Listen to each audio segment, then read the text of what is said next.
I'm now porn adjacent. I run a tabletop game stream regularly with some porn stars, which you can check out with suitable precautions in place at tabletopless.org. And just know that I put as much effort into this campaign as I would any other tits or no tits. Apologies for another lazy video. I'm having a bit of a rough patch and not feeling particularly photogenic. Anyway, you can see me tomorrow night on Topless if you really want to see me. I've been listening back to the Airplay documentary, which in large part is derived from my own work on Inside Gamergate and using my audiobook as the narrator. And it's a really good and very complete piece of work, though a bit long, I think, for some people, but it really does get into it, and it's a brilliant thing. So that brought back a lot of memories and mingled with me in my head, setting off all kinds of associative neurons to do with the OGL fight that we just had. And looking back on both, I can't help but ask myself, why wasn't the OpenDnD fight like Gamergate? Why didn't it end up the same way? Or conversely, why wasn't the end result of Gamergate as successful as the OpenDnD fight was? They're very similar in many ways, and not just that both are centered around a hashtag on Twitter and other social media. The sparking event was leaked information about nefarious deeds and goings-on. There was collusion behind the scenes between bad actors, which we're still finding about as time goes on. Both were a mass popular revolt amongst the consumer base who consumes the product in question. In that case, being computer games, in this case, being role-playing games. There were a lot of big names that joined the fight. You know, people involved in development in both arenas, people in companies in both arenas, influencers, that sort of thing. That occurred in both revolts. It got media attention. Both Gamergate and OpenDnD as a movement got media attention. Hasbro's shenanigans and the shenanigans of various people relating to Gamergate both popped up in the media. Some people used it to try and garner attention or clout, followers, and so on. Companies exploited it to try and get more business and so on. Very similar, very similar. There were people around the OpenDnD movement who tried to characterize it as harassment. It had its own version of the anti-harassment patrol, constantly reminding people, not to lose their rag at people who happened to work for Wizards or Hasbro, that it wasn't their fault, and so on. A lot of policing of the message occurred in both movements. There were, nonetheless, attempts to call it harassment.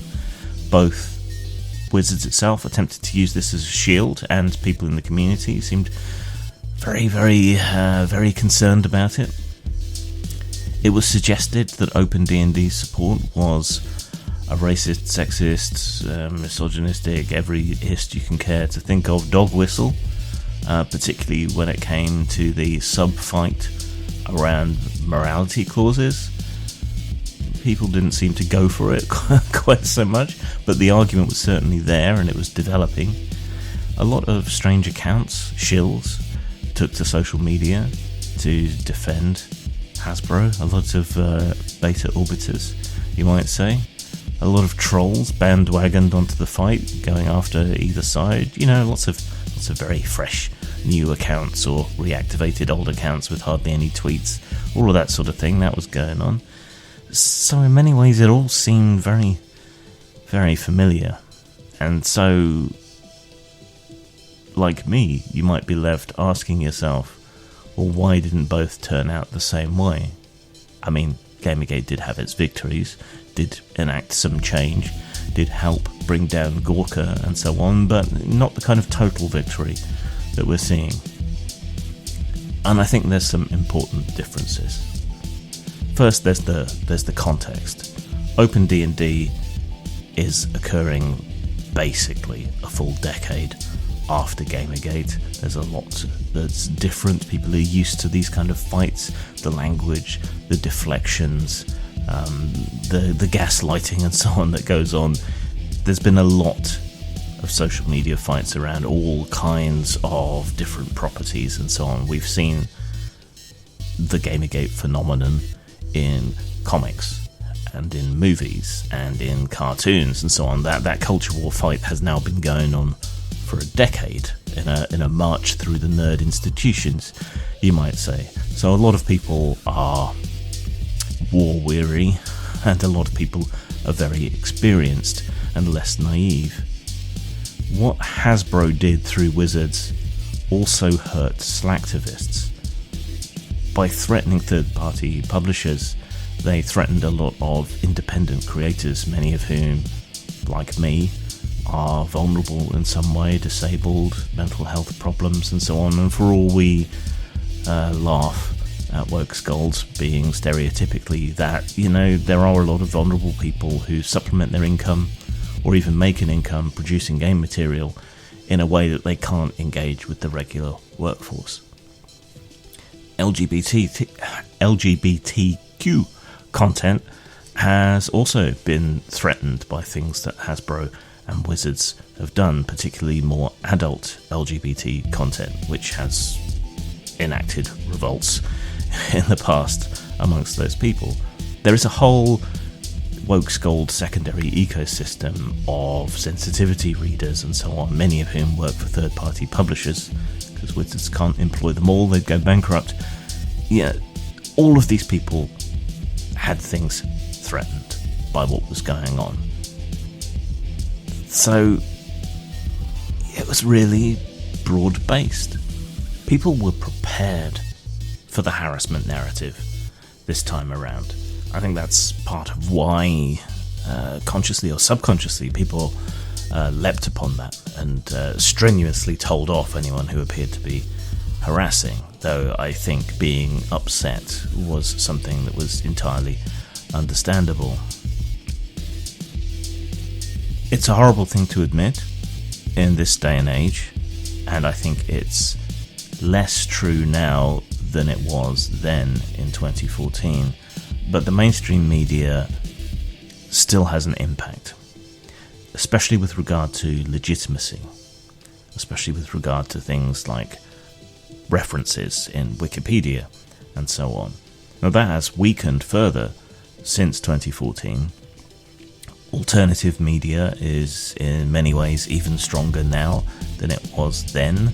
Mainstream media has done a great deal to destroy people's trust, even more than it already had back then, but it is effective, and there's no denying that, and it is still effective.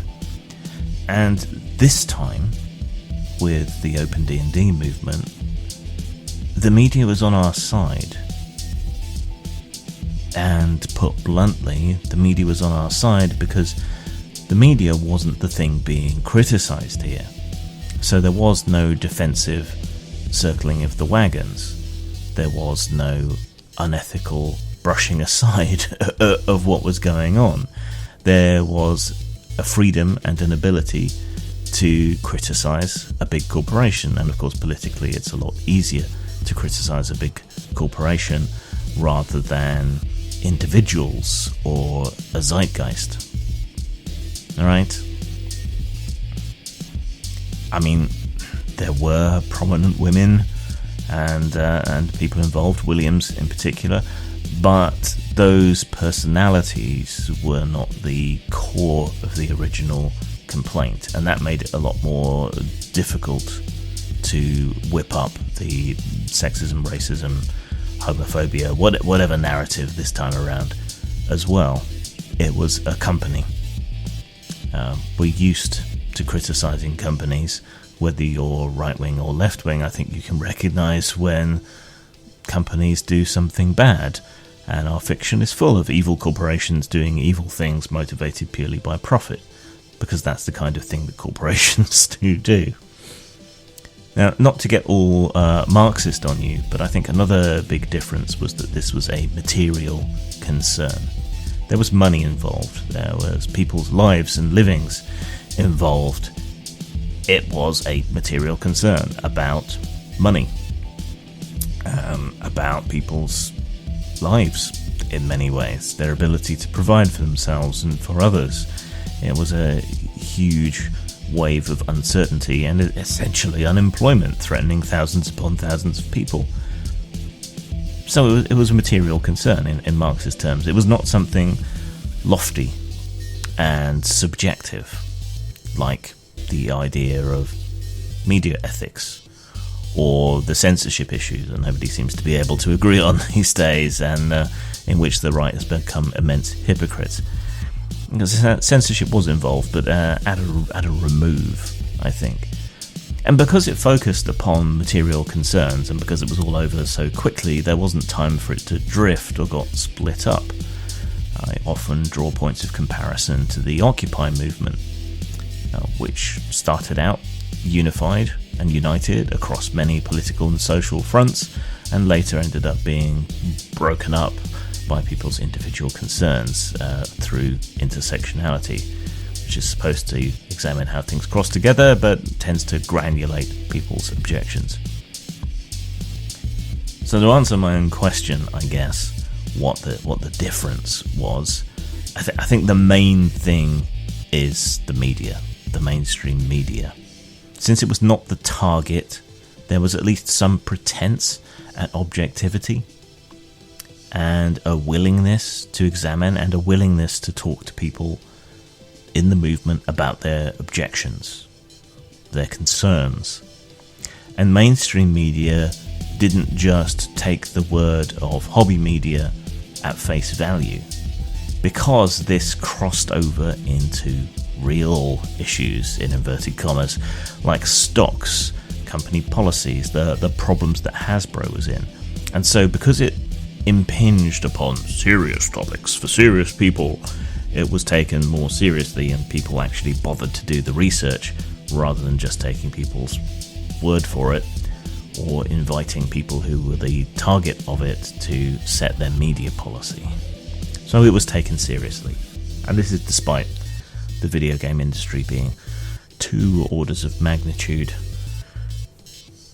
more tied into money than Dungeons and Dragons is. In the words of David Lopan, this really pisses me off to no end. But it's a victory. Somewhat. The other shoe is going to drop sooner or later.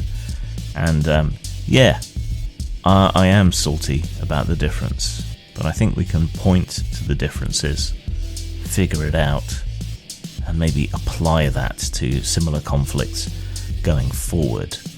Get the media on side, concentrate on material concerns and threats to everyone's livelihood. Nip those weird narratives in the bud, and movements like this will be more successful going forward into the future. Zang. There's a magical time on the cusp of true adolescence where you're no longer quite a child and not yet an adult. A time where the confidence of the teenager and the wonder of the child combine in a surge of optimism, hope and imagination to make some of the most important moments of our lives. There's a rich vein of films that tap into this time. These are the films where the kids save the world, find something fantastical, or solve a problem that the adults can't or wouldn't even believe existed. Some of these are fantastical, some are not. Some are a loving homage to the older versions of the same sorts of stories. If you like The Goonies, Super 8, The Monster Squad, or Explorers, this is a game for you and your kids. Available at post-mort.com and drive-thru RPG.